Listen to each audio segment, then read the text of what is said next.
See, love does not delight in evil, but it rejoices with the truth. It always protects, it always trusts, and it always hopes. It always preserves, and in love, it never fails. That was 1 Corinthians 13:4. So love, what is it?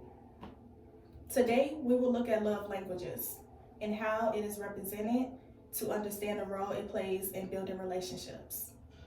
Love is a language spoken for ages, maybe even centuries, who knows? Love was a language not only spoken in the Bible, but even in the days at which Jesus and his followers walked the earth.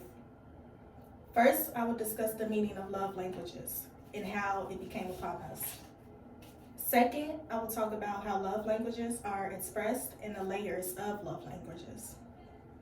Finally, I will explain the advantages and disadvantages of love languages.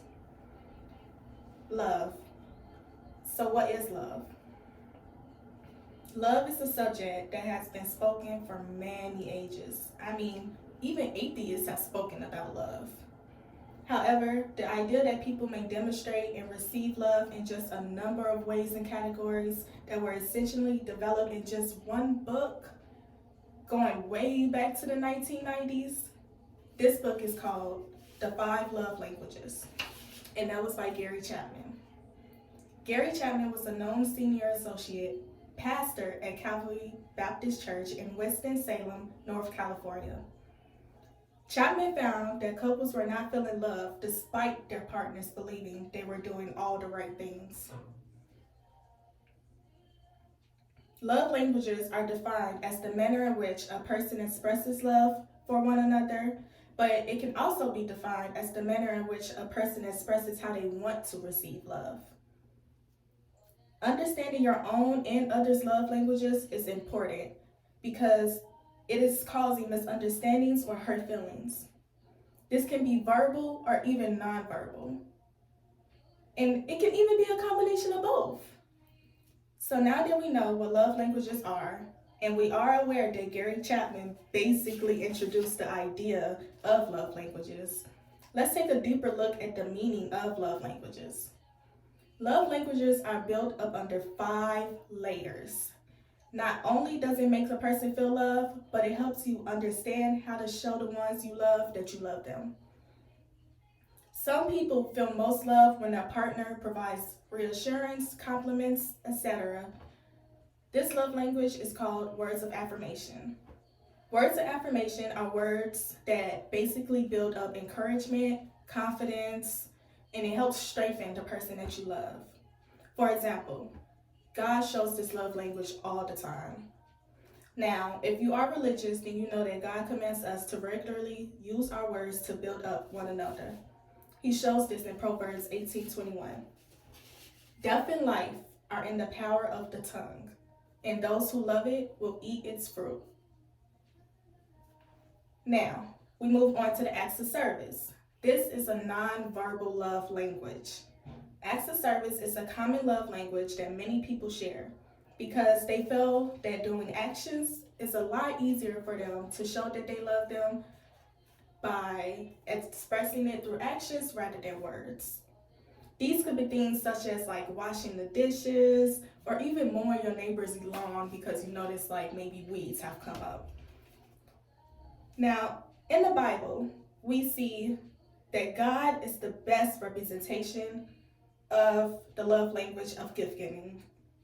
Now, gift giving is another nonverbal love language.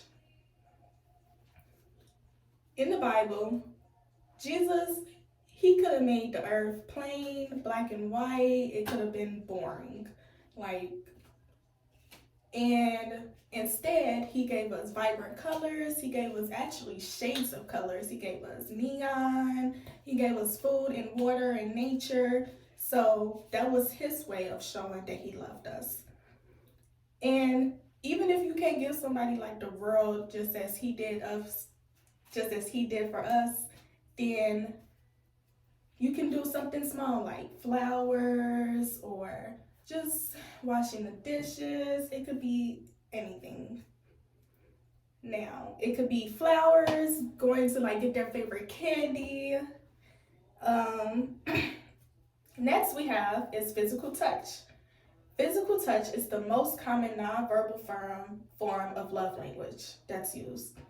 Physical touch involves actions such as showing affection. These can mean things such as hugs or kisses, and it doesn't have to be a significant other that you are kissing. It can even be your sister, your best friend, your mother, your brother who's not really your brother, and you just call him your brother. It can literally be anybody. So the last love language I'm going to talk about is quality time. Quality time is another nonverbal language. This language is all about spending time with someone you love and giving them 100% attention while you're with them. So for example, you could go to the movies and not be on your phone as much, and you're actually interacting, having a conversation with the person that you are with. That could be an example of quality time. Now, guaranteeing that we are showing and understanding our loved one's love language can be a tad bit overwhelming. So let's just move on to the advantages and disadvantages of love languages. Love languages are a very common lifestyle, and it's so hard to comprehend and actually apply it.